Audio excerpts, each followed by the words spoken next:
오늘은 율법과 복음이라고 하는 제목으로 해서 3장에 있는 내용 이제 전체를 함께 보려고 합니다. 시작을 해볼게요. 이 영화 이야기 잠깐 해볼게요. 이 세자매라고 하는 영화는 결국 뭐냐면 저한테 이제 결론을 내리라고 하면 그냥 그런 척하며 살아가는 세자매 이야기예요. 여기서 문소리 씨가 주연이거든요. 미연이란 역할을 하는데요. 그러니까 이 사람은 무슨 척을 하냐? 완벽한 척하는 역할을 하는 사람이에요. 완벽한 척. 그래서 어떤 역할로 나오냐면 저 영화에서 성가대 지휘자로 나와요. 봉사도 잘하죠. 예배 생활도 잘하죠. 또 목사님들도 잘 섬기죠. 좋은 교수 남편에다가 아주 좋은 집 있고 뭐 이런 역할들로 나오는데 문소리 배우가 한 배역의 가장 많이 하는 입버릇이 뭐냐면 언니가 늘 기도하는 거 알지? 이런 이제 메시지를 계속해요. 그런 요소들을 통해서 완벽한 듯 그 삶을 비춰주기를 원하지만 사실 그렇지 않은 민낯이 이 영화 속에서 계속 드러나요. 두 번째는 이제 김선영 배우가 역할하는 첫째인데 이 첫째는 뭐냐면 괜찮은 척하는 그 역할이에요. 그래서 재산 탕진한 남편이 들어와가지고 돈 달라고 하는데도 그 거절도 못하고 불량스러운 딸이 버릇없는 행동을 해도 그냥 다 받아주고 또 막 이단이 찾아와서 꼬드겼는데도 거절 못 뭐 이런 일련의 모습들이 영화 가운데 나오는데 그런 괜찮은 척하며 살아가는 저 역할에 가장 많이 하는 말은 미안하단 말이에요. 안 괜찮은데도 괜찮은 척하고 이제 그런 모습들을 보이고 장윤주 씨가 역할한 배역은 항상 술에 취해 있어요. 그러니까 술에 늘 취해 있는데도 취하지 않은 것처럼 하는 척하며 살아가는 모습으로 등장하는데 그렇게 취하면서 자신의 부족한 모습을 감추고 싶어하는 역할로 그게 등장을 해요. 그러면서 항상 이버릇처럼 하는 게 난 쓰레기다 이런 고백을 하는 그 배역으로 나와요. 그러니까 그러면서 저는 이 영화를 보면서 이 영화가 자연스럽게 이 세 자매를 보여주면서 자매예요. 그러니까 한 가정에서 태어난 세 자매가 왜 저런 삶을 살까 하는 저 가족사에 대한 알고 싶은 충동감이 생기게 만드는데 아니나 다를까 이제 마지막 장면에서 저들이 왜 저런 삶을 살 수밖에 없었는지 그러면서 저들이 그런 척하며 살았던 그 삶에 내면에 있는 문제의 실체가 무엇인지 마지막 장면에서 막 터져 나오는데 그게 압권인 영화예요. 그래서 감독은 삶이란 게 사실 완벽하지도 않고 괜찮지도 않은데 그런 척하며 살아가는 인생들의 그 민낯을 보도록 이 의도를 담아 영화를 만들었다고 하더라고요. 그러면서 인터뷰를 통해서 삶에 대한 이런 문제 제기를 했어요. 이렇더라고요. 인생은 완벽하지도 않기에 실수하고 그 실수를 인정하고 타산지석 삼아서 성장한다.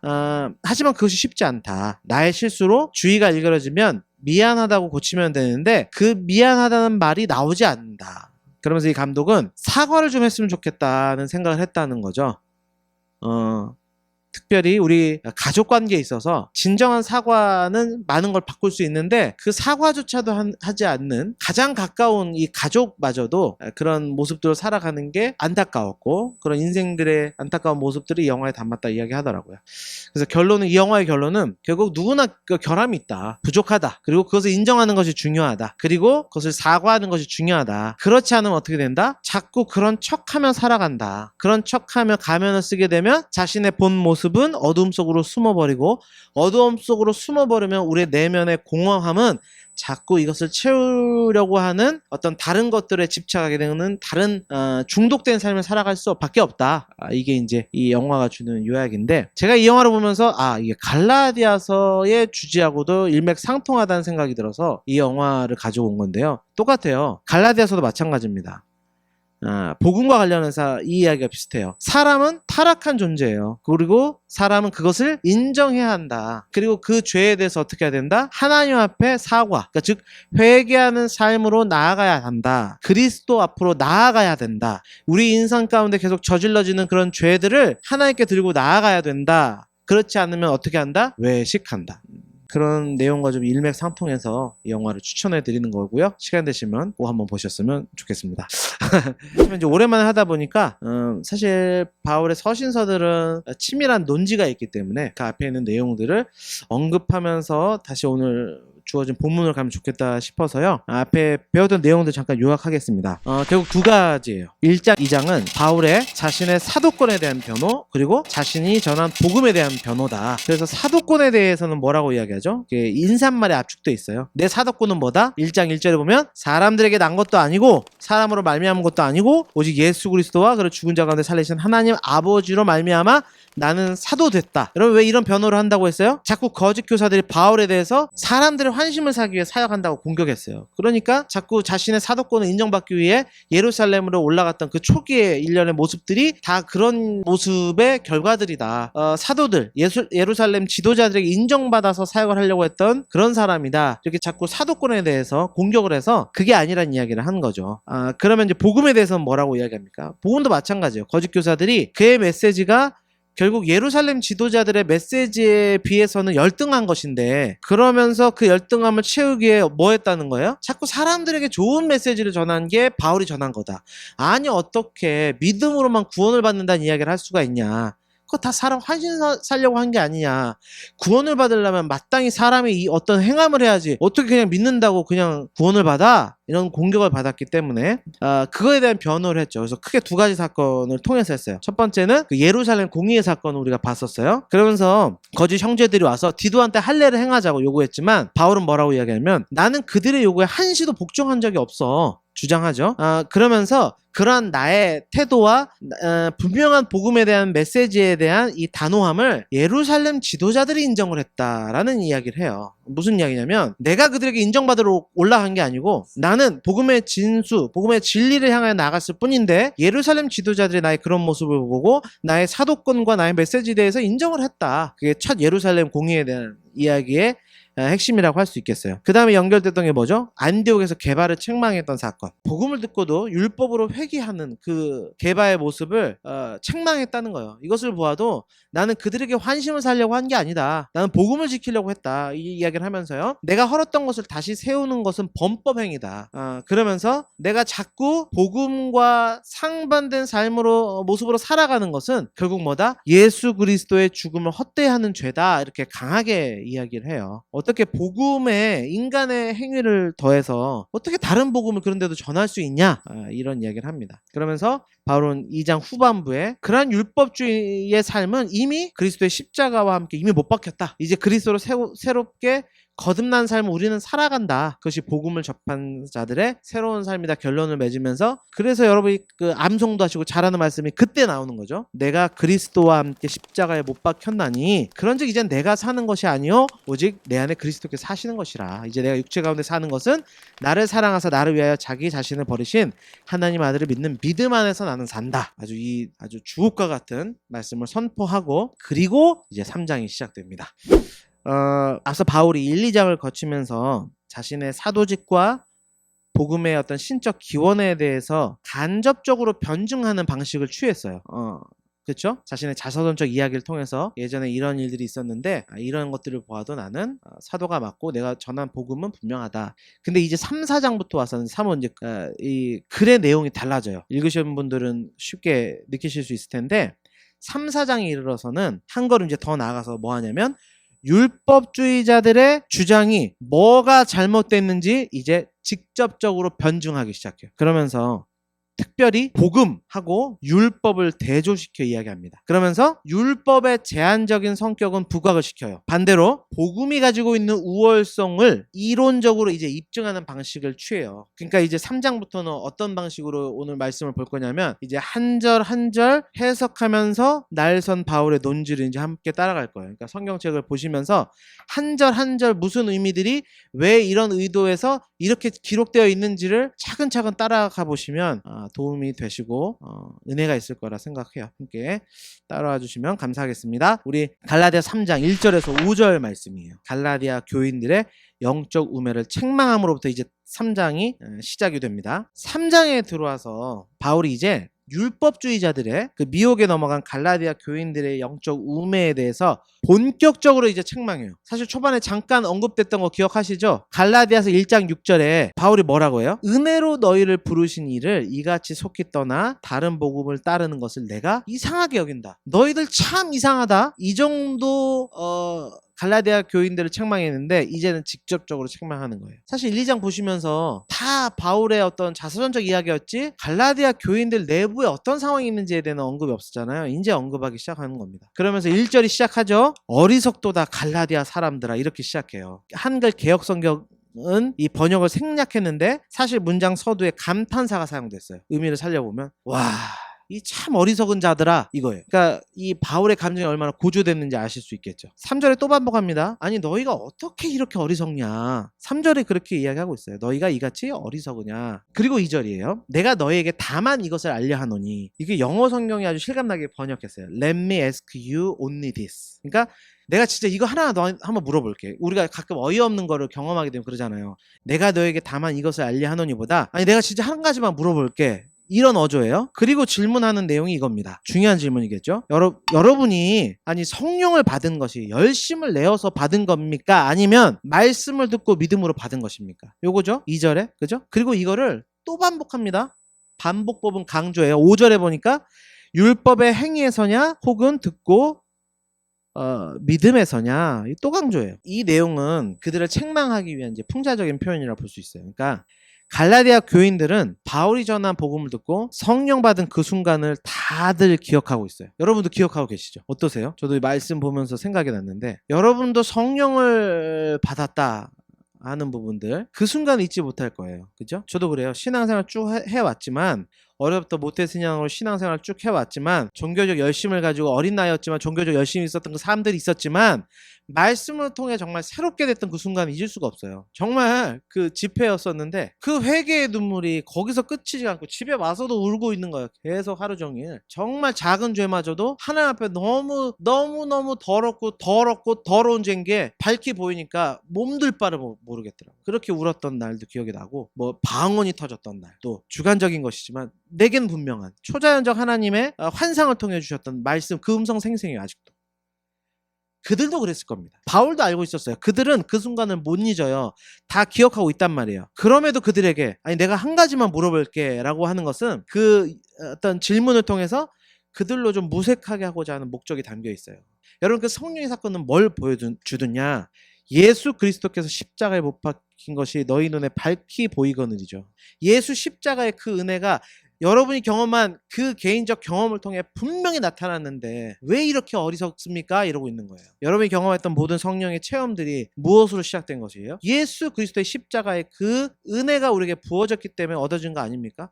그렇게 너무나도 확실한 경험을 가졌음에도 왜 어리석습니까? 그러면서 추가적인 질문 2가지를 덧붙입니다. 3절이에요. 성령으로 시작하였다가 이제는 육체로 마치겠느냐. 여러분 이 부분 읽으실 때 어떤 의미로 해석이 되셨습니까? 성령으로 시작하였다가 이제 육체로 마치겠느냐. 분명히 성령의 역사로 인해서 복음 받아들였고요. 새롭게 되었어요. 그 은혜로 시작된 이 삶을 육체, 즉 율법 준수라고 하는 멍에를 다시 짊어짐으로 마치려느냐예요. 예를 들어볼게요. 이런 거죠. 복음을 듣고 여러분 은혜로 신앙생활을 했어요. 저도 그랬어요. 다시 새로워진 제 삶의 새벽 예배는 결코 짐이 아니었어요. 기쁨이었고 그 순간 지금도 못 잊어요. 하나님과 새벽에 대면하는 그 순간이 소중하고 기뻐서 나갔어요. 예배함이 은혜였어요. 헌금 더 드리지 못함이 죄송했어요. 은혜에 찬 예물을 드렸고요. 그렇게 시작된 그 삶이 어느새 보니까 어떻게 돼요? 예배를 드리는 게 멍해처럼 느껴져요. 헌금을 하는 게 부담스러워져요. 찬양을 하는 것도 기쁨이 없어요. 은혜는 온데간데 없고 그 자리를 의무감이 채워요.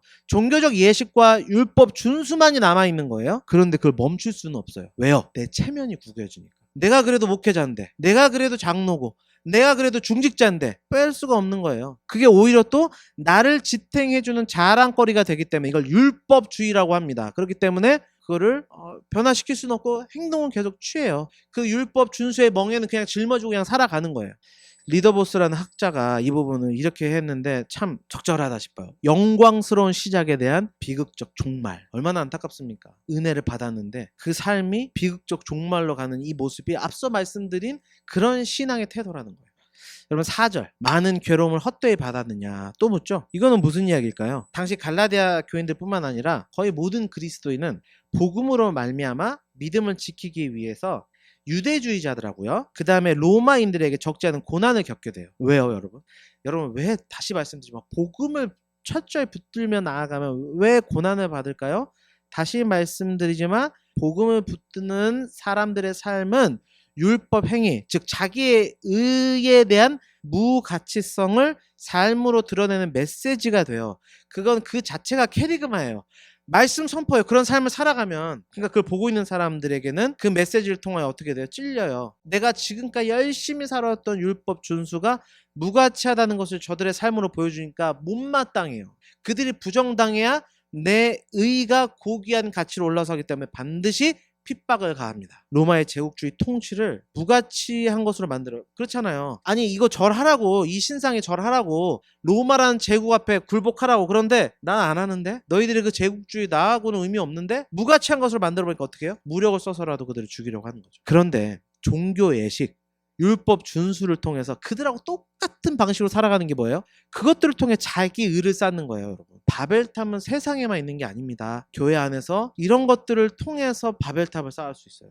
결국 똑같이 되는 거예요. 그러면 이전까지 그들로 인해서 받았던 고난이 다 헛되이 되는 거 아니냐, 그 이야기를 지금 하고 있는 겁니다. 이전에 은혜 받은 삶을 모든 부정하는 행위를 그렇게 할 수 있느냐, 이렇게 반문하고 있어요.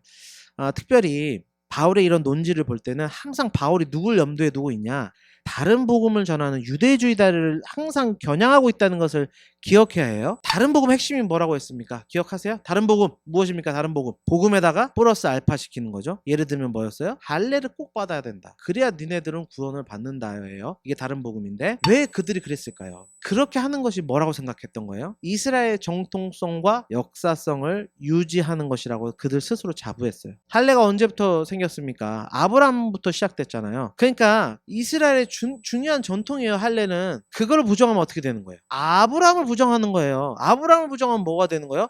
이스라엘이라고 하는 나라의 전통, 역사성이 부정이 되니까 그들은 이걸 놓칠 수가 없었던 거거든요. 그렇기 때문에 바울은 반드시 뭘 언급했어야 됐을까요? 아브라함이 과연 그 할례를 그들의 민족의 정체성으로 생각을 했느냐, 그게 그의 의였냐? 결코 아니라는 거예요. 그래서 그 다음 구절에 뭐가 나옵니까? 6절에서 9절까지 아브라함의 전례를 통해서 그 삶에도 뭐가 있다? 이신득의가 있고, 이신득의 정당성과 역사성이 아브라함을 통해 분명히 나타났다, 이 논증하고 있습니다. 6절부터 9절이에요. 근거 구절을 드는데요, 그게 창세기 15장 6절 말씀이에요. 아브라함이 여호와를 믿으니 여호와께서 이를 그의 의로 여기시고 라고 해요. 했어요. 창세기 15장 6절에. 즉 유대인들이 자랑하는 아브라함 역시도 하나님께 의롭다 인정받은 것이 행위가 아니라 무엇 때문이라고 성경은 말하고 있어요. 지금 믿음이에요. 아브라함도 믿음이었어요. 아브라함도. 그러면서 바울이 이를 통해 강조하고자 하는 것은, 너희들이 그토록 자랑으로 여기는 아브라함 역시도 자기 의의 전형이 아니라 이스라엘의 정체성을 드높여주는, 너희들의 위상을 세워주는 그런 전형이 아니라 믿음의 전형이요 믿음의 조상이다를 강조합니다. 그러면서 두 가지를 연이어서 확증해요. 따라서 뭐라는 겁니까? 혈통적 이스라엘이 아브라함의 후손이 아니다. 그래서 영적 믿음의 자녀들만이 아브라함의 후손이다, 요 이야기예요. 더불어서요, 그렇기 때문에 율법을 행하는 자들이 아니고 아브라함을 따라 믿음으로 나아가는 자들만 아브라함에게 주어진 복을 얻게 된다. 사실 이게 그들이 자랑하던 거거든요. 우리는 아브라함의 후손이다, 혈통적으로 아브라함의 후손이 맞아, 이것만 붙들고 살았어요. 그래서 아브라함을 통해서 받은 복은 우리의 복이다, 요것만 붙들고 살았어요. 이게 마치 뭐와 같냐, 법궤만 들고 나가면서 반드시 승리한다라고 했던 그들의 형식주의와 연결되는 거죠. 자신들의 삶은 무관하고 그냥 그 자체가 진리고, 그게 그들의 신앙을 유지하는 핵심이 되었다는 겁니다. 지금으로 말하면 뭘까요? 내가 다니는 교회의 정통성, 우리 교회 몇십 년 됐어, 우리 교회 옛날에 대단했어, 나 목회자, 나 목회자야, 이런 걸로 자신 안에 지금 비어있는 거를 그걸로 채우며 살아가며, 그렇게 살아가는 그 굴레 속에서 그게 완전하다고 스스로 속이며 살아가는 그 삶에 대한 이야기를 지금 하고 있는 겁니다. 그러면서 구체적으로 이것에 대한 구체적 논증을 바울은 더 끌고 들어가요. 그게 10절부터 14절입니다. 그래서 시간 관계상 다 읽지는 못하지만 여러분 눈으로 따라오시면서 한 절 한 절 한번 체크해 보세요. 10절부터 14절은 여러분 딱 보시면 잘 모르시겠지만, 여기에는 구약의 말씀 구절 4개를 차근차근 바울이 인용해버려요. 너희들이 그렇게 의지하고 있는 그 말씀이 뭐라고 설명하고 있는지 내가 알려줄게 하면서 4가지를 인용합니다. 그러면서 율법을 의지할 때 받을 저주하고요, 그렇게 사는 자들은 다 저주받아요. 반드시 저주로 끝납니다. 그리스도 예수에 대한 믿음으로 이것을 극복해서 아브라함의 복에 참여하게 되는 진정한 축복이 뭔지를 완전히 대조시켜 보여줘요. 자, 10절부터예요. 한번 천천히 보시면서 따라오세요. 10절을 딱 보셔요. 10절은 신명기 27장 26절을 인용했습니다. 그러면서 무슨 이야기를 하냐? 모든 율법을 완전히 준수하지 못하는 자. 그러니까 즉 하나를 어겨도 다 어긴 거예요. 성경 그렇게 말합니다. 심지어 예수님께서는 산상수훈 말씀을 하시면서 도덕법을 재해석해 주시는데 뭐라고까지 이야기하시냐? 너희들이 그 일부 조금 행한 행위를 가지고 자랑하며 하는데 내가 너희들에게 원하는 율법의 거룩의 기준은 어디까지냐? 너희들의 마음까지다. 너희가 음란을 행하지 않았다고 스스로 자부하며 가늠한 자들은 돌로 쳐 죽여라. 아주 그냥 핏대를 세우면서 소리를 치고 그렇게 의롭다고 자랑하지만 내가 원하는 기준은 뭐냐? 마음으로도 가늠하면 가늠한 거다. 그렇게 말씀하셨잖아요. 율법이 말하는 거룩의 기준이 여기까지인데 왜 너희들은 그 기준을 스스로 낮춰놓고 이거 정도 지켰으면 다 됐다. 나는 안전하다. 그렇게 스스로 부유하다고 생각하느냐. 그러면서 왜 예수 그리스도를 핍박하고 받아들이지 않느냐. 진정한 하나님 나라의 복음이 왔는데 왜 받아들이지 않느냐. 그런 논증을 산상수훈을 통해서 하신 거예요. 하나를 어겨도 다 어긴 거예요. 결국 율법으로는 누구나 저주 아래 있다는 선언을 받을 수밖에 없다. 11절은요. 의인은 믿음으로 살리라 라는 하박국 2장 4절의 말씀 인용하면서 뭐라고 하는 거예요? 그래서 하나님 앞에서는 누구도 율법으로는 의롭게 못 된다. 하박국 선지자가 이야기하고 있지 않느냐. 믿음으로 산다고 분명히 성경 써져 있는데 왜 자꾸 율법주의 삶으로 가려고 하느냐. 12절입니다. 레위기 18장 5절을 통해서는 율법이라는 것이 믿음에 기초한 것이 아니고 행하면 살리라고 하는 전제하에 규범만을 제시하고 있는 것이다. 그게 율법이다. 정리하자면 누구든지 율법을 완전히 준수할 수가 없고 율법으로 의롭게 되질 못하고 그렇기 때문에 저주당할 수밖에 없음에 대한 이야기를 지금 바울은 10, 11, 12절을 통해 이야기해요. 그런데 그 저주를 우리가 안 받았어요. 다른 분이 받으셨어요. 그분이 누구셔요? 예수 그리스도. 그게 13절입니다. 이 말씀은 같이 읽어볼까요? 우리 현장에 있는 분들은 그래도 같이 목소리를 내주셔서 시작. 그리스도께서 우리를 위하여 저주를 받은 바 되사 율법의 저주에서 우리를 속량하셨으니 기록된 바 나무에 달린 자마다 저주 아래에 있는 자라 하였습니다. 아멘. 이 역시도 구약의 말씀을 인용했습니다. 신명기 21장 23절 말씀이에요. 예수님께서 십자가에 달리신 것은 이 율법의 말씀에 따라 우리를 위하여 저주받으신 것이다. 그러니까 재밌죠. 이 말씀 때문에 유대인들은 예수님이 메시아가 아니라고 믿었어요. 그런데 성경은 이 말씀 때문에 예수님이 우리의 그리스도다라고. 이게 이제 뒤에서 이야기하들 율법의 기능이 뭔지에 대한 이야기를 할 건데 같은 말씀을 봤는데 다른 해석이 나왔어요. 그게 무엇 때문이냐? 다른 믿음. 믿음이 문제가 생긴 거예요. 그러면서 연결되는 14절은 뭐라고 이야기하냐? 이것이 다른 누군가가 아니라 아까 아브라함 이야기의 논지가 끊어지지 않았어요. 아직 안 끊어졌어요. 구문 분석을 하자면 여기는 앞에 지금 10절부터 13절은 들여쓰기를 해야 돼요. 여기는 그 논지 안에서 잠깐 벗어났다가 이제 다시 결론으로 오는 건데 믿음의 조상 아브라함에게 약속된 복이 우리에게 성취된 사건이 바로 이거다. 말씀하고 있어요. 그런데 그 중간에 주어진 너희들이 그렇게 붙들고 있는 율법이라는 것이 아니 어떻게 이 약속과 무관하게 축복의 근거가 될 수 있냐는 이야기 하고 있어요. 다시 말씀드려볼게요. 그러니까 이미 아브라함을 통해서 이 언약은 하나님이 체결을 하셨어요. 그죠? 하나님이 언약을 체결하셨는데 거짓된 교사들이 붙들고 있는 게 뭐예요? 율법을 가지고 자꾸 이야기하거든요. 근데 그 이후에 주어진 이 율법을 가지고 어떻게 이 약속과 무관한 축복에 대한 이야기를 하고 있냐는 이야기를 해요. 그러면서 아브라함의 언약의 영원함과 모세에게 주어진 율법의 한계성을 비교해서 이야기합니다. 그게 15절부터 18절이에요. 이야기가 이렇게 시작되죠. 15절.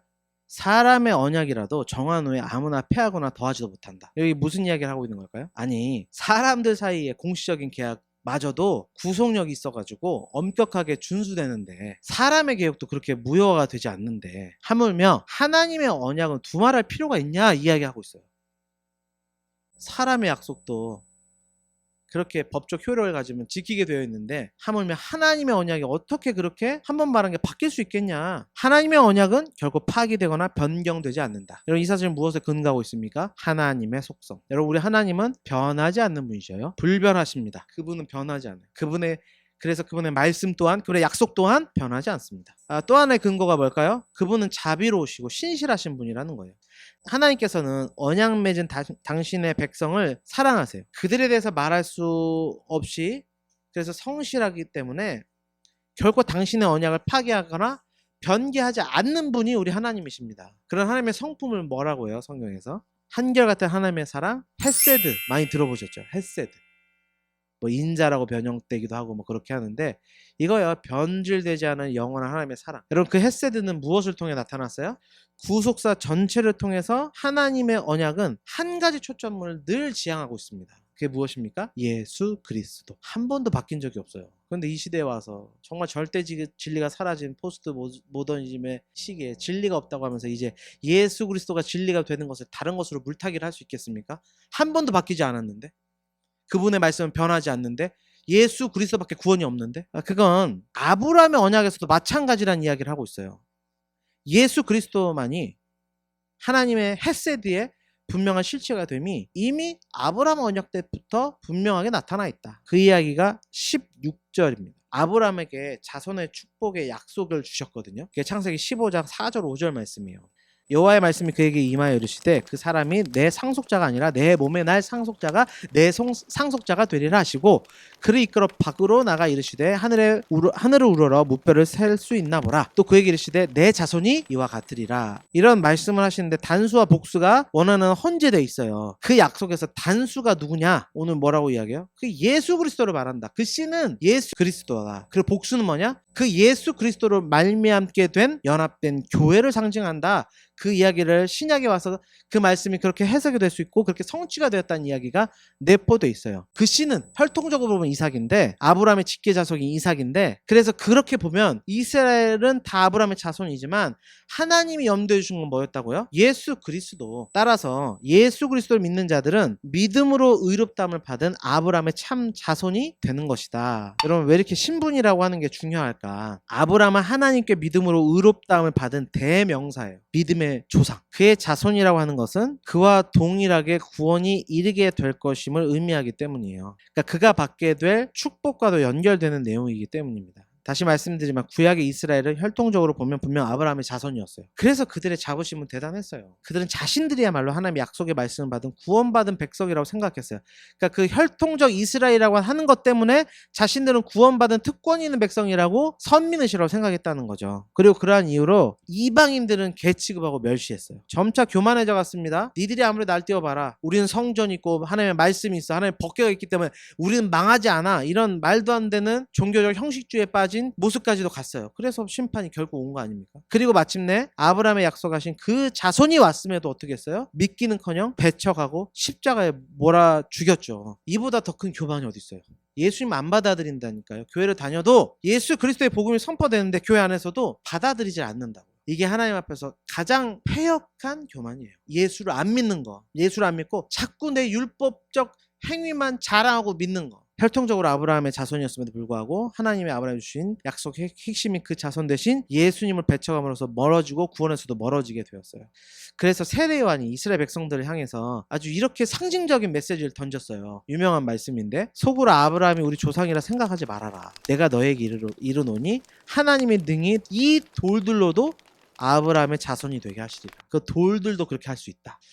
여러분, 아브라함의 참 자손은 혈통으로 결정되는 게 아니에요. 믿음으로 결정됩니다. 참 그리스도인은 어디 교회 출신이다, 직분이 무엇이다, 봉사의 연수가 얼마나 된다, 나는 몇 대가 신앙의 가문이다로 결정되는 게 아니에요. 믿음으로 결정됩니다. 오직 그렇게 믿음으로만 구원을 받게 돼 있어요. 이게 진리 중에 진리입니다. 이 진리는 아브라함에게 약속해 주신 때로부터 변개되거나 폐할 수가 없어요. 심지어 여러분, 율법은 그보다 약속보다 430년 뒤에 주어졌거든요. 그 율법이라도 할지라도 하나님의 약속을 무효화시킬 수 있냐? 그럴 수 있겠냐? 그 이야기를 하고 있는 게 17절, 18절이에요. 예수 그리스도의 복음에 관한 하나님의 은혜의 언약을 율법보다 먼저 주시지 않았냐? 그렇기 때문에 율법이 결코 은혜의 언약을 무효화할 수 없다. 예나 지금이나 은혜로 말미암아 구원을 받는다. 자, 여러분, 앞서 율법과 믿음의 관계에 대해서 살폈는데요. 율법이 믿음에 난 게 아니다. 그렇기 때문에 성령을 받거나 아브라함의 복에 참여한 것도 율법을 할 수 없다. 의롭다함을 받는 것에도 율법은 아무 소용이 없다. 그래서 결국 약속의 유업을 받는 것도 율법하고는 상관이 없다. 그럼 여러분, 딱 질문 하나 무조건 남죠? 뭐예요 그게? 그럼 율법이 무슨 소용이 있습니까? 그러니까 19절이 딱 뭐라고 시작해요? 그런즉 율법은 뭐냐 도대체? 뭔데 그럼 이거 뭔데 하나님께서 그러면 율법이란 걸 430년 후에 주지 않았냐? 줘놓고 우리 보고 뭐 그걸 지켰다고 잘못됐다고 이야기하냐? 그런 반감이 들 걸 알고 그럼 이제 이야기하는 거예요. 율법이 뭐냐? 여러분 율법이 무엇입니까? 앞서 살핀 것처럼 율법의 한계성, 이 복음의 우월성은 여러분 자칫 잘못하면 어떻게 돼요? 율법 자체가 무익한 것으로 흘러가요. 그래서 이런 성경을 잘못 해석한 사람들이 도덕률 폐기론자로 가고 율법 폐기론자로 가는 거예요. 대표적인 예가 구원파입니다. 내가 지금 죄를 짓고 있는데도 그건 다 해결이 됐다. 그래서 나는 더 이상 그렇게 살지 않아도 된다. 말도 안 되는, 상식도 안 통하는 잘못된 신앙의 교리를 갖게 되는 거죠. 19절에서 바울이 율법이 무엇이냐라는 질문에 뭐라고 답합니까? 범법함으로 더해진 것이다. 여러분 무슨 말일까요? 먼저는 율법이 무익한 게 아니라는 거예요. 인간의 범죄로 인하여 주어진 것이다 말씀하고 있어요. 다시 말해 계속 범죄하는 인간으로 하여금 그 죄를 깨닫게 하도록 율법이 주어졌다. 명심하십시오. 이 말씀은 우리로 죄를 깨닫게 하는 기능이 있어요. 그래야 여러분 구원에 있어서 자신의 전적 무능력을 말씀 가운데 직시하는 거예요. 그러니까 우리는 생각을 정말 잘못하게 되면 경건주의, 경건한 생활이 자칫 잘못하면 자기 의로 흘러가게 되는데 그게 잘못된 말씀관을 갖게 되면 그래요. 말씀을 통해서 내 경건 생활에 뭘 쌓아간다는 생각보다는 말씀은 내 거울이다. 마음의 영혼의 거울이 말씀이다 이 생각을 하고 봐야지 나는 몇 독을 했다. 요걸로 흘러가 버리면 또 율법주의로 가는 거예요. 율법의 기능은 뭐다? 죄를 깨닫게 한다. 그러니까 여러분 성경을 보면 찔림이 있어야 되는 거예요. 그리고 찔림이 있는 사람들은 기뻐하셔요. 왜냐? 율법이 온전히 지금 내 안에 기능하고 있는 거예요. 그렇게 생각하면 돼요. 근데 그게 없다면 둘 중에 하나죠. 말씀은 뭐 변함없으니까 설교자가 잘못 전하고 있는 거죠. 말씀의 진리보다 사람들을 기쁘게 하려고 하는 말씀을 전하니까 죄에 대한 깨달음이 없어요. 그건 설교자들의 잘못이고 설교자들은 그에 대한 보응을 받게 되는 거예요. 그래서 강단에 설 때 두렵고 떨림으로 서야 되는 게 저와 같은 설교자들이에요. 그게 아니면 두 번째는 뭐겠어요? 율법의 기능이 내 안에 상실됐어. 작동을 안 한다. 그럼 뭐예요? 내 영혼이 잠자고 있는 겁니다. 깨워야 해요. 말씀을 듣는데도 오늘도 지금 복음의 내용이 전해지는데도 내 신앙을 부정하는 것 같네? 그런 마음이 올라오는 게 생기면은 다시 이 말씀 앞에 엎드려져야 돼요. 내가 이런 모습이 있구나 발견되고 죄를 깨닫게 되면 역시 율법의 기능이 내 안에 살아있구나. 감사하면 되는 거고. 19절은 이어서 말씀해요. 약속하신 자손이 오기까지 있을 것이다. 이 말은 마치 아브라함을 통해 약속하신 자손이 오게 되면 자동적으로 폐기될 것처럼 여겨질 수 있어요. 앞서 말한 것처럼 이게 도덕률 폐기론자들의 주장인데 아니에요. 예수님은 뭐라고 말씀하셨어요? 예수님께서 오셔서 율법을 폐기했다고 말씀하셨습니까? 뭐라고 말씀하셨습니까? 완성! 할렐루야. 5장 17절 말씀이죠. 율법이나 선지자를 내가 폐하러 온 줄 생각하지 말라. 마태복음 5장 17절. 폐하러 온 것이 아니요 완전케 하려 함이로다. 그럼 여러분 다시 질문할게요.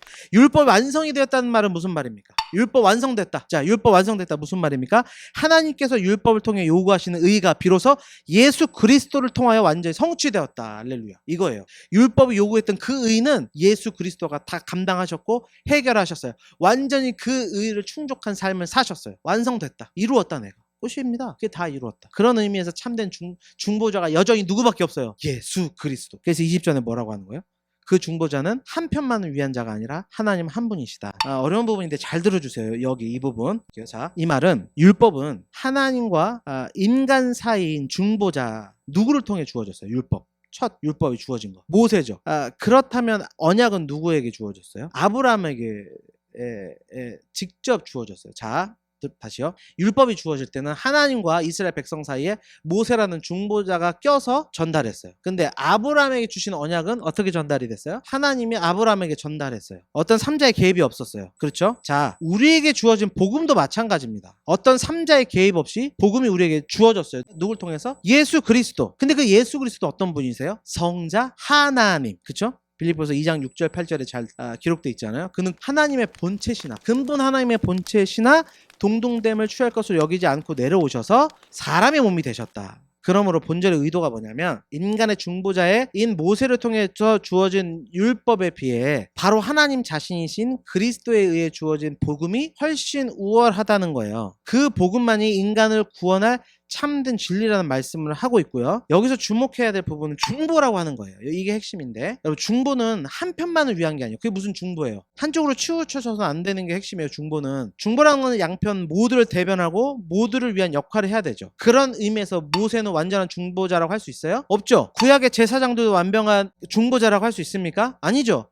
카톨릭의 사제들이 완벽한 중보자가 될 수 있습니까? 안 돼요. 두 가지 이유 때문인데요. 첫째는 뭐예요? 그들 모두가 우리와 다를 바 없는 죄인이기 때문에 안 돼요. 두 번째는 뭐 때문에 안 돼요? 인간이기 때문에. 그들은 인간의 편에서 중보는 할 수 있지만 누구 편에서 중보를 못해요? 하나님 편에서는 못해요. 근본적으로 그들은 중보자가 될 수 없어요. 그래서 진정한 중보자는 어떤 존재가 돼야 돼요?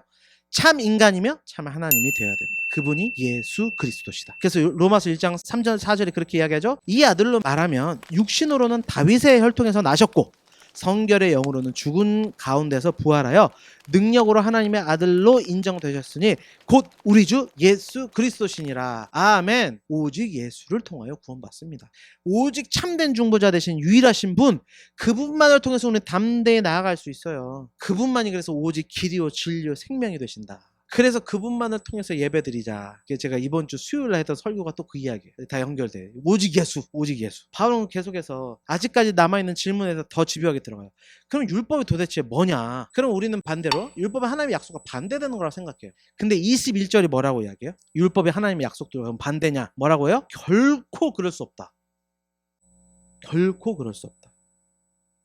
무슨 이야기냐면 의를 우리에게 가져다 주시는 하나님의 약속과 율법이 서로 모순되는 것처럼 보이게 하는데 결코 그렇지 않다. 각각의 기능이 다른 것이지 한 분 하나님께서 주신 약속과 한 분 하나님이 주신 이 율법이 우리를 생명으로 이끄는 그 분명한 목적에는 모순이 되지 않는다.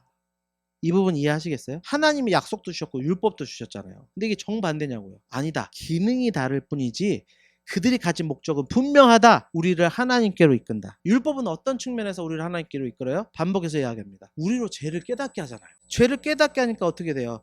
생명 되신 그리스도의 필연성으로 나아갈 수밖에 없는 기능을 하기 때문에 그 약속과 율법의 그 근본 목적은 똑같다는 거예요. 근데 여러분 잘 아시잖아요. 성경을 본다고 여러분이 그 가운데서 예수 그리스도를 바라봅니까? 누구나 성경을 보면 예수 그리스도가 그냥 보여요? 안 그렇죠. 단적인 예로 성경을 보지만 예수 그리스도를 보지 못했던 유대인들이 있고요. 성경을 봤지만 다른 교회를 만들어낸 이단들이 있어요. 왜 그들은 율법이 가진 율법의 제 기능이 발휘가 못 되는 걸까요? 믿음이 없어서라고 해요. 믿음이 그들 안에 작동을 안 해서. 그래서 여기서 뭐가 작동을 해야 되는 거예요? 성령의 역사가 그들 안에 작동을 안 해서 그들 안에 믿음의 반응이 일어나지 않으니까 율법마저도 제 기능을 못 해요. 그 이야기를 하는 건데 유대인들을 보세요. 이단들을 보세요. 왜 그들이 행위의 형식에 매여서 열심을 냅니까? 믿음이 없기 때문에 율법의 1차 기능인 죄를 깨닫게 하는 기능으로 가지 못하고 거기까지 안 가고 멈춰버려요. 그래서 어떻게 돼요? 끝까지 이 규범을 지키는 쪽으로만 계속 흘러가요. 그래서 불쌍한 거예요. 이단들이나 유대인들. 그러게 수요일에 설교를 해서 이제 자꾸 수요일에 설교하고 이게 계속 오버랩이 됐는데 유대인은 지금도 통곡에 오서 운다고요. 계속 그 막 옷들을 늘어가지고 율법 준수를 목숨처럼 걸면서 한다고요. 얼마나 불쌍한 삶입니까? 자유가 없잖아요. 그걸 지켜서 살아가는 거예요. 이단들 그들의 영혼은 유린당하고 있어요. 잘못된 거짓 교사들로 인해서. 그게 뭐예요? 저주예요. 그 자체가 저주예요. 죄 아래 갇힌 거예요. 그게 22절, 23절 말씀입니다. 그 이야기 하고 있어요. 그러니까 율법이 제 기능을 못하게 되면 그 율법의 죄 아래 가두어져요. 그러니까 그 자체가 저주예요. 그러나 믿음 있는 사람들은 우리 그리스도인들에게서 율법은 죄 아래 권세에 갇히는 게 아니라 몽학 선생의 역할을 한다. 바로 시간상 25절로 바로 갈게요. 초등교사로 써졌는데 저는 이 해석보다는 기존 해석인 몽학 선생이 더 분명한 의미를 담고 있다 생각을 해서 몽학 선생의 의미를 좀 표현을 할게요. 자, 여러분 몽학 선생이 뭔지부터 알아야 되는데요. 이 단어를 쓴 이유가 있어서 그래요. 몽학 선생은 일반 교사들하고 달라요. 그러니까 그 당시에 로마 시대인데 로마의 귀족들은 가정교사와 같은 사람들을 두었는데 대개가 어떤 사람들이냐, 포로로 끌려온 지식인 노예들이에요. 그 나라에서는 지식이었는데 포로로 와가지고 종이 돼버렸거든요. 그들을 노예로 삼았는데 그냥 썩히긴 아까우니까 어린 자신의 자녀들을 보호하고 기초적 사항을 가르치는 교사로 썼어요. 식사 예절은 어떻게 해야 되느냐, 행동은 어떻게 해야 되냐, 이 기본적인 걸 가르치는 훈계자, 그리고 어떤 일이냐, 통제하는 일. 그 당시에 학교가 있어 학교로 데리고 다니는 후견자 역할을 하게 했어요. 근데 그들의 역할은 여러분 어땠을까요? 평생 선생님이었을까요? 그들은? 아니에요. 그들의 역할은 임시적이에요. 언제 그게 다 끝나요? 그 아이들이 성인이 되면 다 끝나요. 성인이 되면 그 사람들은 선생이 아니고 다시 어떻게 돼요? 노예예요. 다시 노예로 가버려요. 그 전까지만, 이 아이들이 성인이 되기 전까지만 선생 역할을 하는 게 몽학 선생이라고 하는 거예요. 지금 바울이 여기서 몽학 선생이라는 특정 단어를 표현한 것은 교사가 가지고 있는 어떤 긍정적인 모습을 지금 드러내려고 하는 게 아니에요. 반대예요. 통제하고 감시하고 자유를 제한하는 기능을 부각시키기 위한 목적이에요.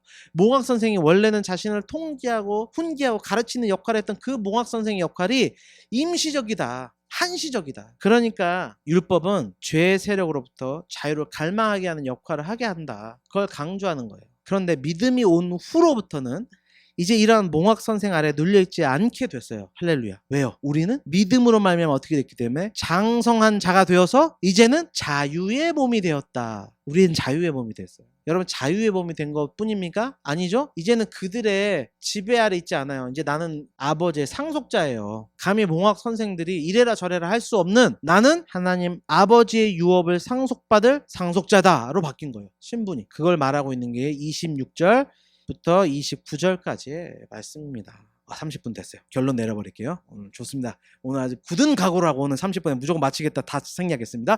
그렇기 때문에 여러분 예수 그리스도를 마음으로 믿고 입으로 시인한 성도들은 자신의 신분의 본질적 변화가 일어났음을 믿어야 해요. 여러분 우리는 변화된 존재입니다. 더 이상 율법의 노예가 아니라 하나님 나라의 상속자요 하나님 나라의 유업을 이어받을 자들이에요. 우리는 이 세상에 그런 존재라는 것을 명심하시기 바라요. 그래서 더 이상 죄 아래에 멍에 갇혀 있을 수 없습니다. 이야기를 오해하지 마세요. 우리는 죄를 짓지 않는 완전한 의인이 된다는 다시 갑자기 앞으로 앞으로 돌아가 버리는 다시 율법 행위로 의롭다 자신을 증거하는 그 자리로 가면 안 돼요. 그게 아니라 죄는 발견될 거예요. 우린 여전히. 그러나 그 죄가 이제는 몽학 선생처럼 여러분을 주장할 수 없다는 이야기예요. 지금 그 어떤 정죄함이 여러분을 위축되는 자리로 머무르게 하고 움츠러들게 하는 게 아니라 그로 인해서 세상에 위축된 자리로 가게 하는 게 아니라 그럼에도 불구하고 우리의 구원자가 되신 예수 그리스도의 필연성 앞으로 가까이 나아가며 십자가 앞에 밀착된 삶을 살아감으로 인하여서 이 세상의 복음으로 말미암아 담대하게 살아갈 것이다. 그렇게 세상을 이기는 존재가 바로 우리다. 오늘 말씀은 마무리하고 있습니다. 기도하고 마치겠습니다. 하나님 아버지 감사합니다. 오늘 3장의 말씀을 통해서 하나님 우리가 얼마나 복된 존재인지를 다시 한번 깨닫게 하셨습니다. 율법의 멍에 매이지 아니하고 하나님의 은혜로 상속자 된 우리 하나님 은혜인 줄 믿습니다. 그것을 기억하여서 자꾸 내 삶에 어떤 율법주의로 그 율법주의의 바퀴로 스스로 멍에를 매며 살아가는 삶의 굴레를 벗어던지게 하시고 예수 그리스도 안에는 참 자유를 의지하여서 날마다 십자가에 더 밀착하는 은혜의 삶, 복음의 삶으로 나아가는 우리 가정사역부 모든 식구들 되도록 인도하여 주옵소서. 감사함의 예수 그리스도 이름으로 기도합니다. 아멘.